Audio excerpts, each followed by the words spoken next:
बात करते हैं निराला के काव्य व्यक्तित्व के बारे में। आत्महंता आस्था निराला दोनाथ सिंह द्वारा लिखित पुस्तक से ये पंक्तियाँ उद्धृत हैं। निराला का काव्य व्यक्तित्व इतना विराट, गहन, गंभीर और कुछ ऐसा सीमाहीन लगता है जिसके अंदर बाहरी विचार और सिद्धांत और अध्ययन रेखाएं तिरोहित हो जाती हैं और फिर जो कुछ भी रचकर बाहर आता है वह सिर्फ निराला होते हैं। सामयिकता उनके व्यक्तित्व में घुलकर एक निजी और मौलिक रूप धारण करती है। रचना प्रक्रिया के ये कई आवर्त लगातार हर समय उनके काव्य व्यक्तित्व को आंदोलित करते रहते हैं और अनेक रंगों, ध्वनियों और अर्थों से भरी अनेक छवियों वाली कविताएं लगातार वे रचते चलते हैं। काल क्रम के आधार पर एक ही समय के आसपास रची गई भिन्न भिन्न ढंग की इन कविताओं में कोई तारतम्य और संगीत बिठाना विचित्र लगता है।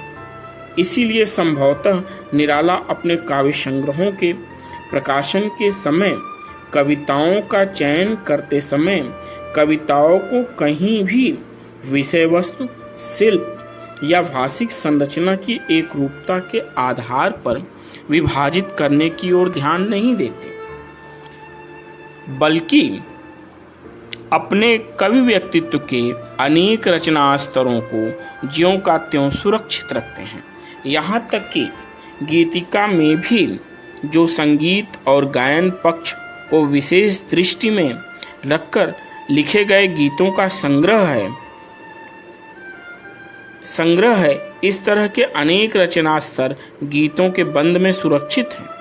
तुलसीदास और कुकुरमुत्ता इन दो को छोड़कर शेष सारे संग्रहों में मैं इस तरह की अनेक रंगी अनेक रचनाओं की कविताएं उदाहरण रूप में देख सकता हूँ।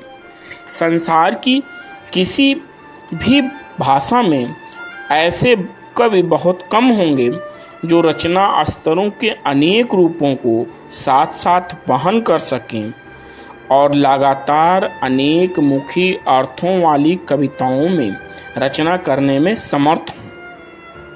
इसका प्रमुख कारण यही है कि निराला ने जीवन को एक साथ ही अनेक स्तरों पर लिया।